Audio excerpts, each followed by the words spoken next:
प्रिय छात्र छात्राओं और आदरणीय अभिभावकगण।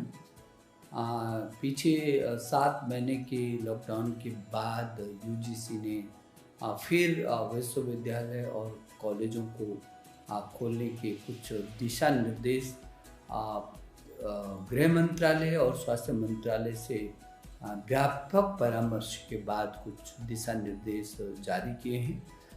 मुझे भरोसा है कि उस दिशा निर्देश का आप पूरी तरीके से पालन करेंगे जो गाइडलाइन जारी हो रही है यूजीसी की ओर से। वैसे भी पहले भी आपने जब भी यूजीसी ने जो गाइडलाइन जारी की आप सब ने बहुत उसका अच्छे से पालन किया है। आपको याद होगा कि पहली बार 29 अप्रैल 2020 को यूजीसी ने गाइडलाइन जारी की थी, जब कोरोना के महासंकट से होकर के हम गुजर रहे थे और वो शुरुआती दौर था।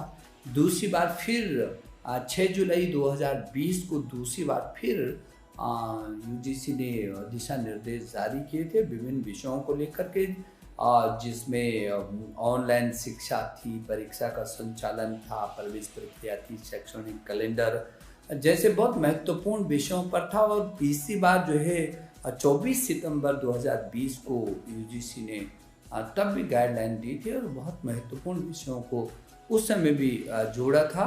और मुझे इस बात की खुशी है कि आपने न केवल गाइडलाइन को पालन किया बल्कि और लोगों से भी, परिवार के और समाज के अन्य लोगों से भी आप लगातार कुछ विषयों पर आग्रह करते रहे हैं और उस लीडरशिप को आपने अपने हाथ में लिया, जबकि लोगों के जीवन की सुरक्षा उनके हाथों में है, उनके अनुशासन में है।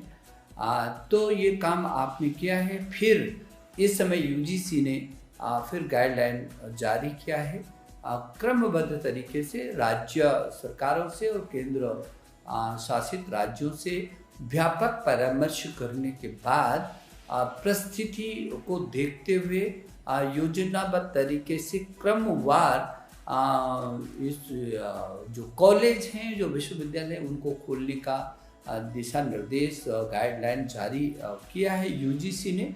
और मुझे भरोसा है कि सभी विश्वविद्यालय, सभी कॉलेज उन मानकों का व्यापक तरीके से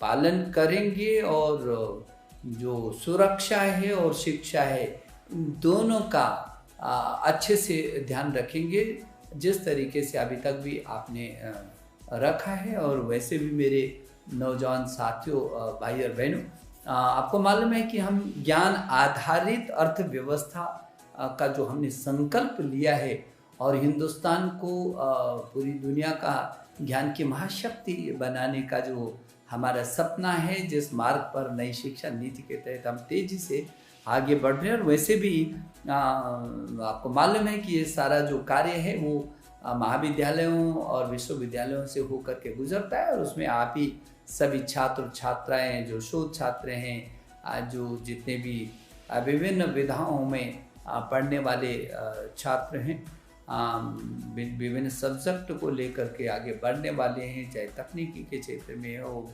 या भाषा के क्षेत्र में हो, विज्ञान अनुसंधान के क्षेत्र में हो। तो आपने बहुत एक योद्धा की तरह इस कोरोना काल में डट कर के मुकाबला किया है। और जैसे हमारे देश के प्रधानमंत्री जी ने कहा था कि जो हमारे सामने चुनौती है, इनका मुकाबला हमको करना है। और मुझे इस बात को कहते हुए खुशी है कि मेरे सभी शैक्षणिक संस्थानों ने बहुत इस चुनौती को स्वीकारा और इन चुनौतियों को अवसरों में तब्दील किया। बहुत सारे शोध और अनुसंधान हुए हैं जो पूरे देश के सामने आए हैं और देश ने उसमें खुशी महसूस की है। आप लोगों ने नीट की परीक्षा हो, चाहे जेईई की परीक्षा हो, जो जेईई एडवांस की परीक्षा हो, ये एनटीए के द्वारा बहुत ही सफलतम तरीके से इसको कराया गया। और नीट मुझे ऐसा लगता है कि इस कोरोना काल की दुनिया की सबसे बड़ी परीक्षा रही होगी, जो इस तरीके से और बहुत व्यवस्थित और सफलतम हो रही है। मुझे भरोसा है कि जो कॉलेज क्रमबद्ध तरीके से खुल रहे हैं, जो विश्वविद्यालय खुल रहे हैं, इसमें बहुत सारे महत्वपूर्ण निर्देश हैं सभी विश्वविद्यालय, सभी कॉलेज, सभी छात्र उनका पालन करेंगे। और वैसे भी जो आपको तो मालूम है, हमारे देश के प्रधानमंत्री श्री नरेंद्र मोदी जी लगातार आपसे संवाद करते रहे हैं, कभी शिक्षकों से, छात्रों से, अभिभावकों से। उनका मार्गदर्शन हमेशा हमको मिलता रहा है और उन्होंने कहा कि भारत एक ऊर्जावान देश है और युवा देश के विकास का इंजन है। ये जो हमारे देश के यशस्वी प्रधानमंत्री जी बार बार बोलते हैं कि ये जो भारत है ये ऊर्जावान देश है और इस ऊर्जावान देश का जो विकास का इंजन है वो हमारे युवा हैं। आप पर बहुत भरोसा है प्रधानमंत्री जी का, और क्यों ना हो, आप ही देश का भविष्य हैं। और जो आगे जो 21वीं सदी के स्वर्णिम भारत का जो संकल्प है देश के प्रधानमंत्री जी का, उस संकल्प को पूरा करने के लिए ये युवा पीढ़ी को ही आगे आना है। वैसे भी आपको तो मालूम है कि पूरी दुनिया में लगभग 121 करोड़ युवा हैं, जिसमें से 21% से भी अधिक भारतीय हैं।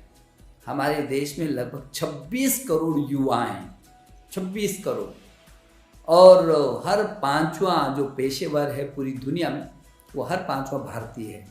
तो ये चौंकाने वाले आंकड़े हैं। मुझे लगता है कि भारत का जो गौरव है वो देश के प्रधानमंत्री जी के मार्गदर्शन में बढ़ रहा है। हम शैक्षणिक संस्थान जितने भी हैं, तो हम सभी छात्र छात्र हैं, शोधकर्ता हैं, आदरणीय अभिभावकगण हैं, आदरणीय अध्यापकगण हैं, हम सबको मिल करके इस कोरोना के संकट का तो हम लगातार सामना कर रहे हैं और करना है। ये उदाहरण भी प्रस्तुत करना है।